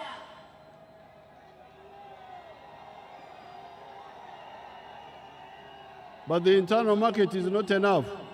Kaakati akatale kaffe akawano tekamala. We are producing 5.3 billion liters. You drink only 1 billion. Kaakati tukola amata agaweza obutundu miliyoni 5 obuwumbi butano. tukola amata liters biliyoni 5 mu 3. Naye ate nga tunywako kumpi miliyoni 1 yokka.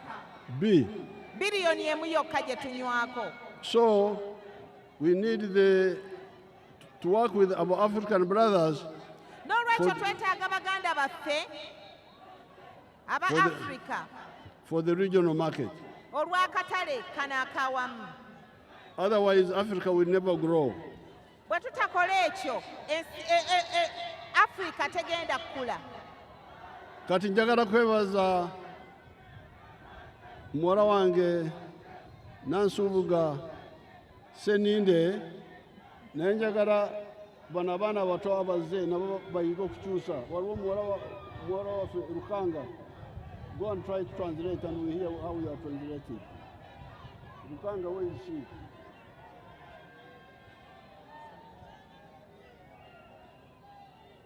Let's see how the young people are translating. President yeebazizza abamutaputira obulungi naye era n'asaba tuyiteyo ate ne ku bato nabo mukakase nti President asomesezza eggwanga. Kaakati ayise mukyala Lukanga akute fulaga ya Kampala naye ajja ataputeko ekitundu ekisigadde musobole okukakasa nti ddala President omulimu agukoze ogw'okusomesa abaana bannayuganda. Oyo mwana muganda w'embalala katolayo abaganda b'embala bwe boogera Oluganda.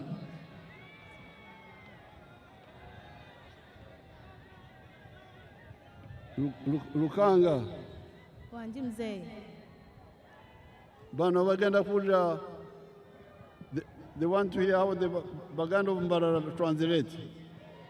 yesebo olwalero bagenda kuwulira. But start now. I have already mzee yagamba nti leero mugenda kuwulira ku baganda b'embalala be boogera Oluganda. Now NRM is moving very well. Mzee yagamba NRM etambula bulungi.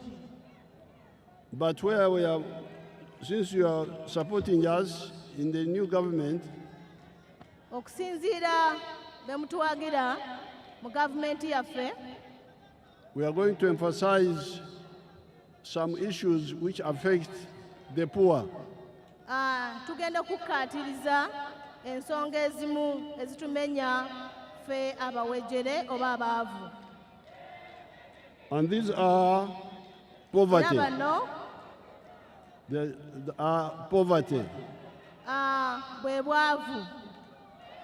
That's why every NRM cadre Y'ensonga lwaki buli awagira NRM must make sure that the anti-poverty programs work well.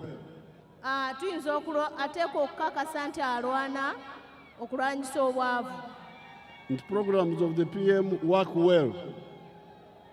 Programs of the poverty action work well. Nti enteekateeka zonna ezirwanyisa obwavu zikolebwako bulungi oba zikola bulungi. Like the PDM.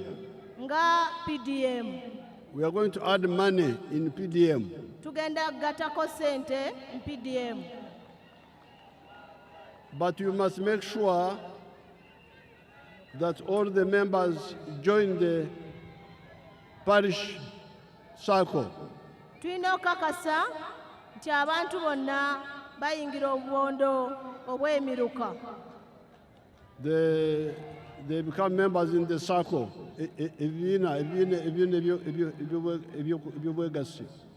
Babeere abamu ku abo ku bibiina eby'obwegassi eby'emiruka. And that they take part in electing the committee. Era benyigire mu kulonda abakulembeze ab'obubondo obwo. Ab'ebibiina ebyo eby'okumiruka. So that the committee doesn't do what is not supported by the parish conference. Abantu abatuuze abali mu luka okukakasa nti enteekateeka eyo bali emu ku kitundu kyayo. Then the issue of health. Ku nsonga z'ebyobulamu. The stealing of drugs in government health centers. Ebyokubba sente mu malwaliro ya gavumenti. Okubba drugs. Okubba amalagala mu malwaliro gaffe aga gavumenti. That must end. Ekyo kiteekwa okuggwawo. And we need to know whether the problem is theft of drugs or inadequate budgeting. Tulina okumanya obuzibu buli mu kubba ddagala oba enteekateeka y'ebyensimbi yeetamala. Then free education. Okusoma okw'obwereere. So that children of the poor study free in government schools. Okakasa nti abaana b'abawaavu basomera bwereere mu masomero gaffe. Government. Amasomero gaffe aga gavumenti. Then land evictions. Okugoba abantu ku mataka. The leaders should not accept this. Abakulembeze tebakkiriza ensonga eyo. Because the Land Act is very clear, it does not allow evictions. Kubanga etteeka ly'ettaka terikkiriza kugoba muntu ku ttaka. Mu kibanja kye. Oba ku kibanja kye. So the evictions are illegal. N'olwekyo okugoba abantu ku mataka kimenya amateeka. And it is because they are taking advantage of the lack of knowledge by the Bibanja people who can be oppressed without them being able to defend themselves. Bakozesa omukisa nti abantu bananyini bibanja tebalina kumanya oba obusobozi obumanya obuyinza bwabwe ku bibanja byabwe. They take advantage of their lack of knowledge. Bakozesa obunafu bw'abantu abo n'obutamanya olw'obwavu abo kubanga amateeka baba tebagategeera bulungi. But otherwise the law is on their side. naye ate etteeka liri ku sayidi y'abo abananyini mataka oba bibanja. Then there is the issue of corruption, Ensonga y'obulyake like selling jobs in the local governments. nga okutunda emirimu mu gavumenti zaffe eza wakati. How can this happen and people don't know and act? Kino How can kiyinza- Go ahead. kino kibeerawo kitya ng'abantu tebamanyi, Abali mu bitundu abakulembeze. naddala abakulembeze abali mu bitundu mu gavumenti eza wakati. Every cadre must oppose this corruption. Buli muntu yenna munnayuganda ateekwa okulwanyisa obulyake oba obuli bw'enguzi. Cadre. Bakadde baffe naddala ab'ekibiina kyaffe, Abasosodoti. abasosoddoti b'ekibiina kyaffe Yes, should fight against corruption. bateekwa okulwanyisa obuli bw'enguzi. The justice in the courts, Obwenkanya buteekwa, Mako- ab'amateeka bateekwa Omakoti, bateekwa okulungamya abantu baffe mu makooti so that people don't be oppressed. abantu baffe baleme kunyigirizibwa. Then infrastructure, especially the roads, the malleable roads in the rural areas. Ebyenkulaakulana ng'enguudo naddala mu byalo. The roads must be well maintained. Enguudo zino ziteekwa okulabirirwa obulungi. If we cover these 5 areas, Bwe tukwata ku bitundu bino ebitaano: poverty, obwavu, free education, okusoma okw'obwereere, health, ebyobulamu, land evictions, okuwugobwa ku mataka, corruption, obuli bw'enguzi, justice, obwenkanya mu makooti, mu makooti gaffe, infrastructure, ebyenkulaakulana, ebyemisingi y'enkulaakulana, enguudo, you say enguudo, enguudo zaffe and water. n'amazzi. The NRM would be very close with the people. NRM yaffe ennungi ejja kuba kumpi n'abantu. So therefore, N'olwekyo this is the minimum challenge I'm telling all of you. The minimum target I'm telling all of you. kuno kwe okugeraageranya okutono oba okwenkanankana muzeeyi kw'abagamba. Now, we have had a very successful campaign. Muzeeyi atambudde bulungi mu kampeyini ze. I have had 143 rallies. Akoze raale 143. They were not just rallies, they were like celebrations. Agambye tezaabadde raale just naye kwabadde kujaguza. Because you find they are very happy. Kubanga abantu basanyufu. They come with the children, it's like a celebration. Abantu bajja n'abaana n'emikwano gyabwe nga baze okujaguza. So therefore, N'olwekyo I want to advise some of the opposition people. Muzeeyi ayagala okuwabula abantu abavuganya. They are saying that they want to do some violence here and there. Baagala okukola obutabanguko wano na wali. I want to urge you, don't fear anybody, anything. Muzeeyi abakubiriza temubaako kye mutya yadde okutya omuntu yenna. You go and vote. Mugende mulonde mu mirembe. Anybody who tries to interfere with your freedom Omuntu yenna agezaako okutaataaganya eddembe lyo will be crushed. ajja kusaanyizibwawo. I'm telling you this. Muzeeyi kino akibakakasa. We are ready to put an end to this indiscipline. Muzeeyi muteefuteefu oba tuli bateefuteefu okumalawo obusiiwufu bw'empisa. Obusiiwufu bw'empisa, very good.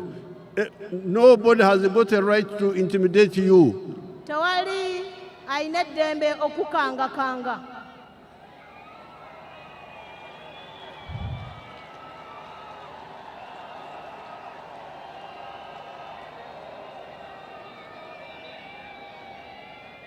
So therefore, N'olwekyo go out and vote.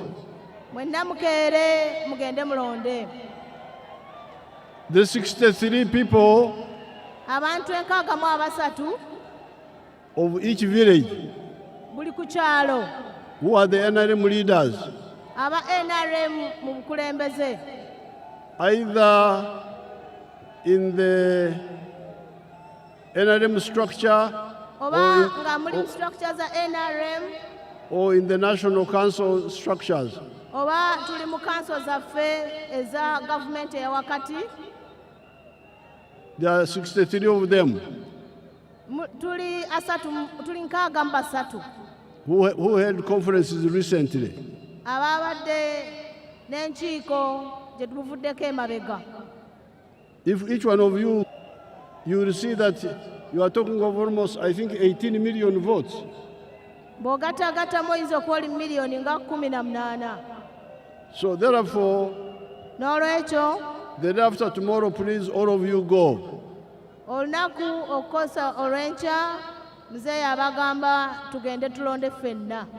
Any of our leaders, the 63, go with at least another 3. Nga tukulembeddwamu abakulembeze 63 nga buli omu atutte abantu 3. The victory is sure. Obuwanguzi tujja butuukako. Now, this time we are going to use a chinkumu. Ku luno muzeeyi agamba tugenda kukozesa kigalo. Ekigalo is to prove that you are the one.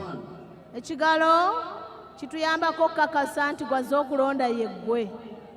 After that, you tick in the normal way. Oluvannyuma ojja kukebera. So the voting is not the kigalo. Okulonda nga tewaliwo kigalo. Okulonda si kigalo kyokka. Okulonda si kye kigalo. Si kye kigalo kyokka. Si kigalo kyokka. Okulonda tetugenda kukozesa kigalo kyokka. The kigalo is to prove that you are the one. Ekigalo kigenda tuyambako okukakasa nti gwazze okulonda gw'omutuufu. After that, you must vote in the normal way. Oluvannyuma oteeka okulonda mu kulonda okutuufu. Okwa bulijjo.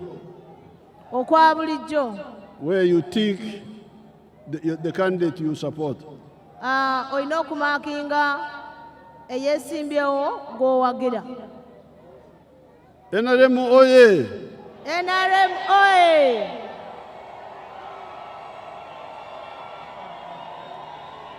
Omusajja omukulu w'enkofiira oye! Muzeeyi waffe oye! Kampala oye! Uganda oye! Oye! East Africa oye! Oye! Katonda ababeere.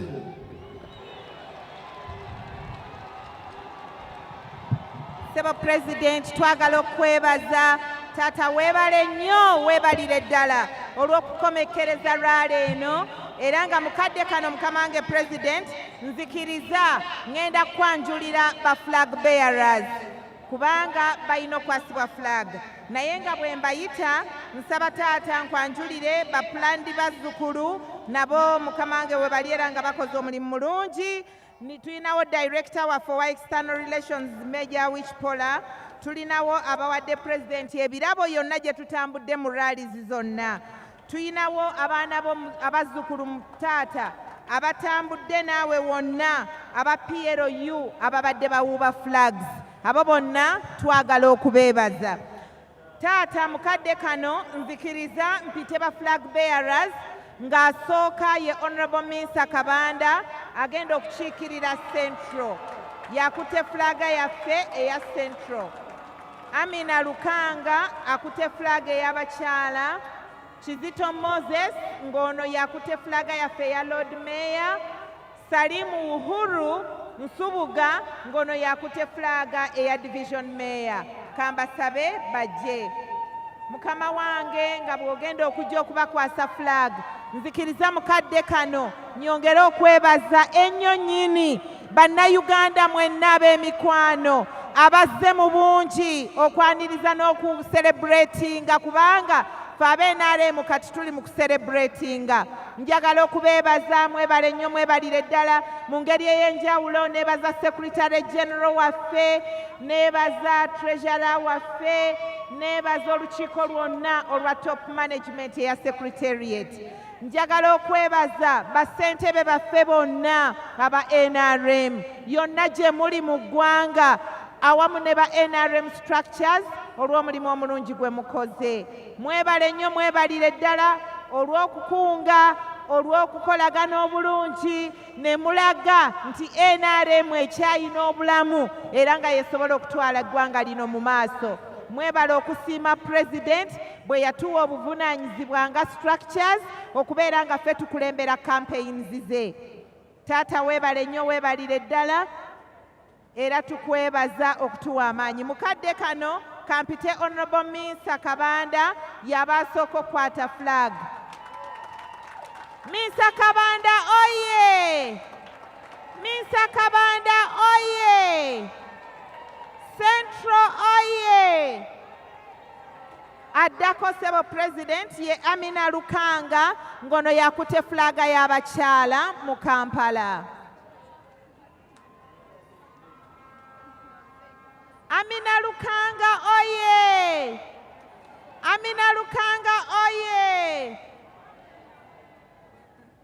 Kati addako awo ye Kizito Moses era ng'ono yakutte flag eya Lord Mayor. Kizito Moses oye! Bwe munaamuwa akalulu ajja kujjawo abazoganya Kampala. Kizito Moses oye! Seba asembayo ye Salimu Uhuru Nsubuga ng'ono ye Mayor owa Division. Uhuru oye! Salimu Uhuru oye!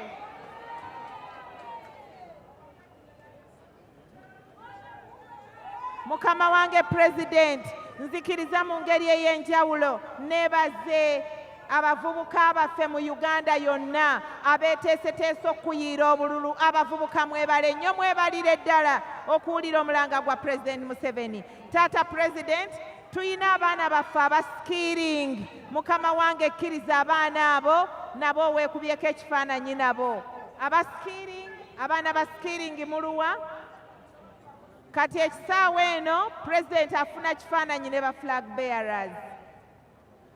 Abavubi ku nnyanja nabo ssebo bakwebazizza nnyo olw'enteekateeka gye wakola okulaba ng'ebyobuvubi ku nnyanja bitereezebwa. Twagala nnyo okwebaza President. Weebale nnyo weebalire ddala. Weebale ettaka ly'e Kasokoso. Ebyo byonna tetuyinza butakwebaza. Ba flag bearer nga bavuddewo tuzaako abaana ba skilling. Mukama wange President okoze omulimu munene nnyo. Waliwo ne youth MP Sambe Gira. Sorry about that. Sambe Gira naawe funa flaga yo. Era nga Sambe Gira yagenda otukwatira flaga ey'abavubuka. Yakutte flaga ey'abavubuka aba Central.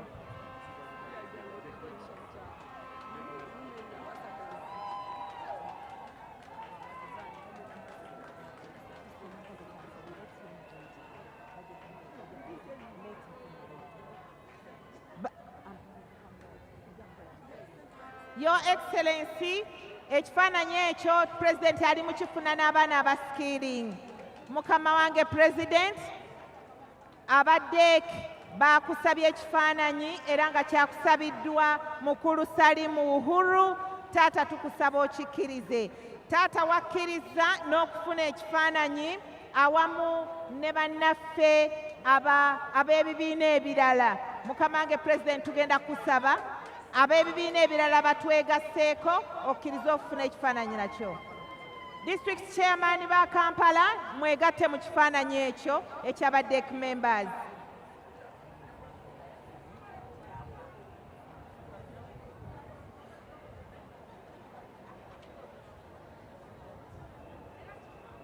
Mukama wange President kkiriza mukadde kano ekifaananyi ekyo bwe kivaako ekyaba DEC members ne bassentebe ba NRM aba Kampala, please mubakkirize beegatte wamu ne ba DEC members.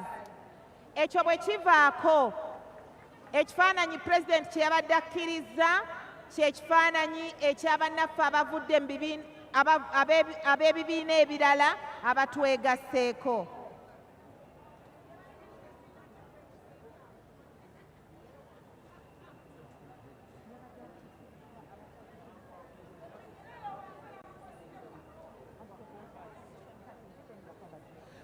Kati President taata ekyo ekifaananyi ekiddako kyekyabannaffe ab'ebibiina ebirala abasazeewo beegatte ku NRM okugiwagira n'okufuba okulaba nga NRM ewangula.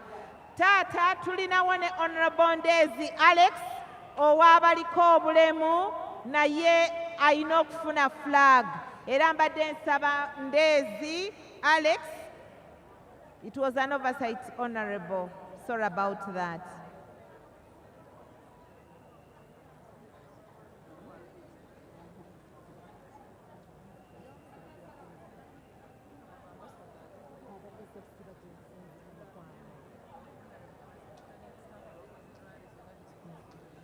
Sebo Your Excellency, n'obuwombeefu obungi nga tumaliriza rallies zino, tukusaba bw'omala ekifaananyi n'abo abavudde mu nuupu, taata tujja kukusaba n'obuwombeefu okkirize weekubyeko ekifaananyi ne basitaafu ba Secretariat abakoze omulimu omunene ennyo ogw'okukola ziraale zonna ne bakampeyini taata tukusaba n'obuwombeefu nga bakulembeddwa Secretary General.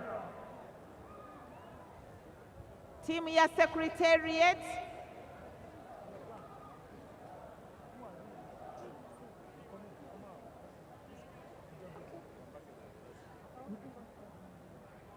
twagala okwaniriza abaana abavudde mu nuupu abalabye omusana ne bawulira enjiri ya NRM, enjiri ya President Yoweri Kaguta Museveni. Twagala okubaaniriza era tubasaba muviireyo ddala nga 15 akalulu mukawe NRM. NRM oye! Museveni oye! Bannayuganda mwenna bannange tubakubiriza mukole ekisoboka okulaba nga 15 tebaasigalayo mujje okulonda era tubasaba bw'oba olonda tiikingaawo wokka awali baasi awali President Yoweri Kaguta Museveni era ballot paper yo togiwandiikako kintu kirala kyonna. Olumala okutiikinga President Museveni oba otaddeko kinkumu bannange tokola kintu kirala kyonna ku ballot paper eyo, otherwise eyo ballot paper ejja kuba efuuse enfu.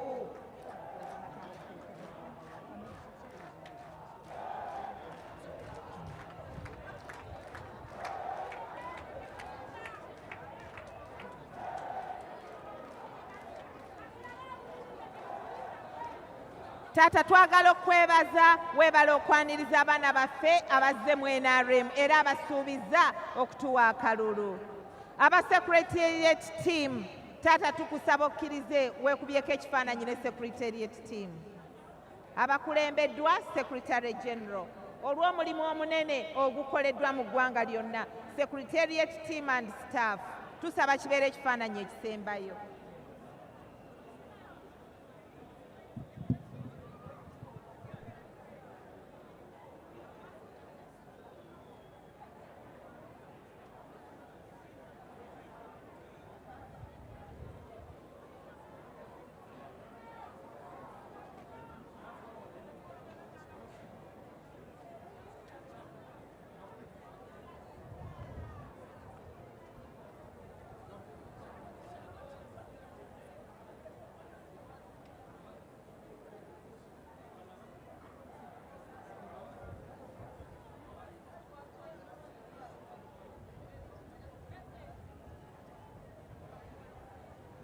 After the photos, we shall have the anthems in reverse order.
Twagala okwebaza abatoto wa jeshi olw'omulimu gwonna ogukoleddwa. Mwebale nnyo, mwebalire ddala watoto wa jeshi.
Sibura President wa Kololo ne Mama Janet ndasaba DJ otuweeyo oluyimba olwa chairman oba ensonga Yoweri.